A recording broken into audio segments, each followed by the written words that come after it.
7.4, doing some more specific percentage examples, applications. The next one is about discounts and sale price.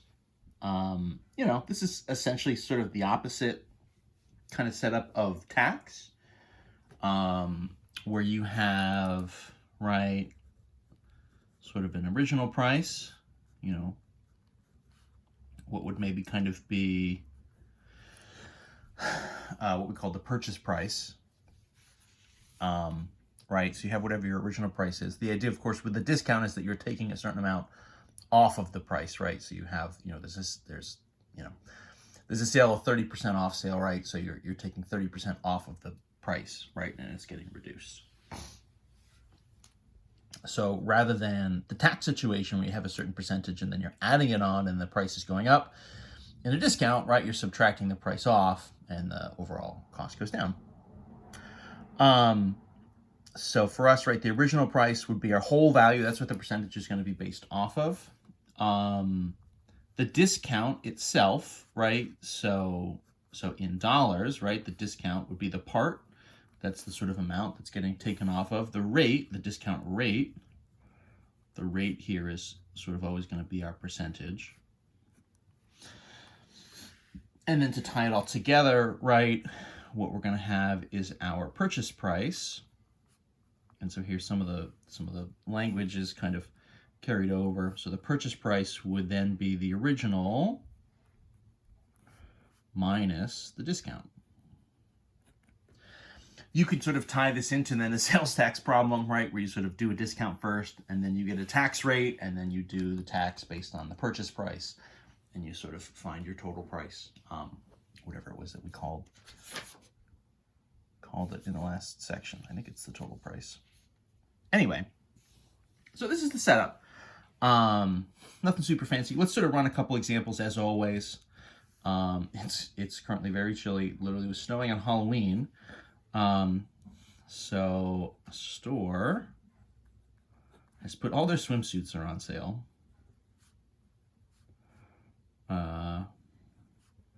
For 60% discount. It is not swim season anymore, so we got to get these swimsuits out of here.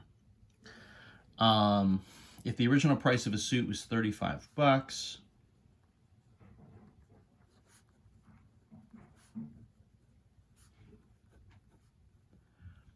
then the question is, how much is the discount?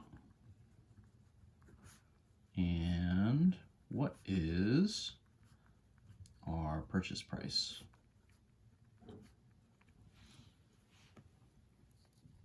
Right, so we'll just kind of run this down. Again, it's as always figuring out and identifying what's the whole, what's the part, what's our percentage. We've got a couple values here.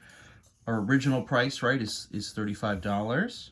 So that original price should be the whole. We obviously have a percentage, right, 60%. So that's going to be our percentage. Nothing super fancy there. What is the discount? So the discount will be X. And that's the part, right? So the discount is how much we're sort of taking off. And then our purchase price, we'll have to do a subtraction to sort of find. So trying to find the part, we know the whole and we know the percentage. I always like doing an equation here. Maybe we'll change it up and do a proportion. So let's set up 60%, 60 over 100 will equal our discount, the part, over the original price, which is our 35. Cross multiply.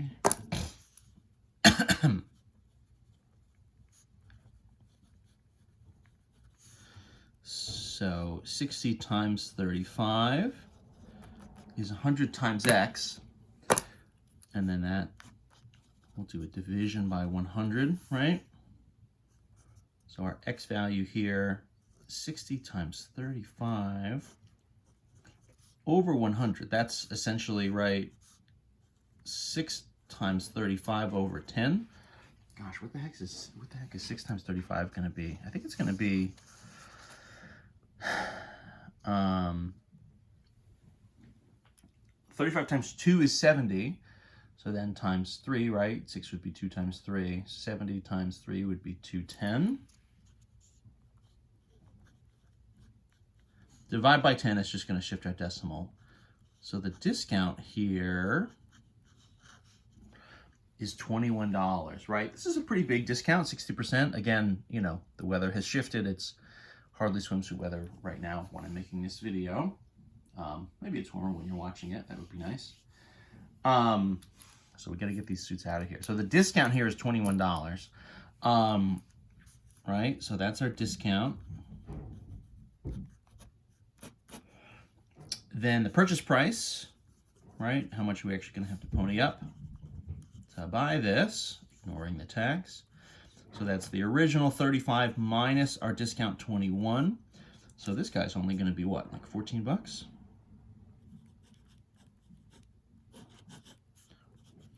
So the purchase price would be 14. Pretty good, pretty reasonable. Again, considering that there was snow on the ground when we bought it. Let's do another example. So that was kind of right, calculating, excuse me, calculating the discount kind of directly and going from there. Let's change it up. So if you saw,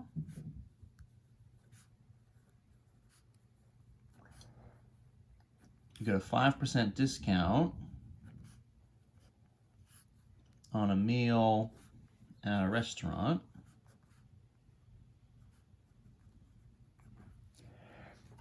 Right, so not a big discount, 5%, just sort of a little bit off the top. Maybe you're friends with the server or something, so they kind of give you a wink and a nudge, and they get you this little discount, so that was nice. And you see that what that means is, so the amount of the discount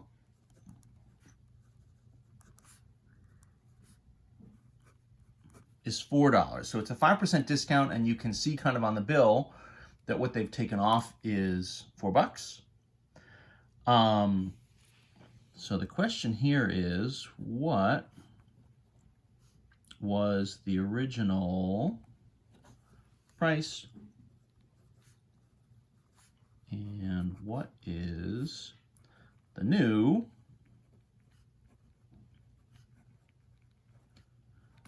purchase price, right? So like, how much is the bill originally, right? Once we take this discount off, what are we actually gonna have to pay?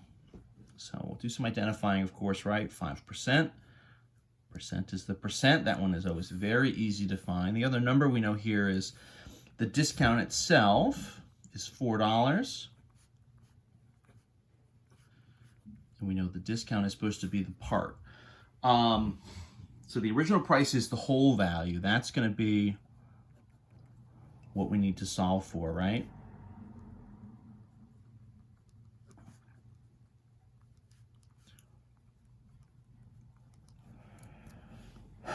So let's set this up and solve it. Solving for the whole. And then, you know, once we know that original price, we can do the purchase price by just subtracting the 4 away. What did we just do? Proportion? So maybe let's do an equation this time. So 5%, right, will be 0.05 as a decimal, times the whole should equal this $4. Right, so the whole is my x, so 0.05 times x is 4. To get the x by itself, I'm going to divide by 0.05. And I'll kind of run this by hand. Of course, you know, you could throw that into a calculator. We really should be trying to do as much as we can by hand here. So let's just take a minute to sort of do this calculation. So I need 4 divided by 0.05. So, you know, if I have these fractions as division, divided by this decimal, kind of regardless of how I'm going to set it up, either as a long division or trying to sort of keep it as a fraction. I don't want these decimals. I'm going to shift this over twice. So this then is essentially equivalent to, a 5 on the bottom is going to sort of mean that I have a 400 up in the numerator. So this is essentially equivalent to 400 over 5. I know 40 over 5 would be 8, so then this must be 80. So the original bill was $80.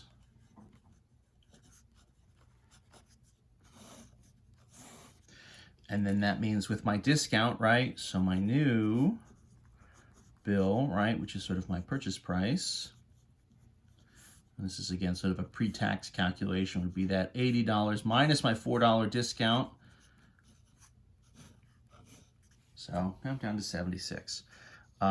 As always, life lessons, if you get some sort of a discount, make sure you're tipping on the original amount, right?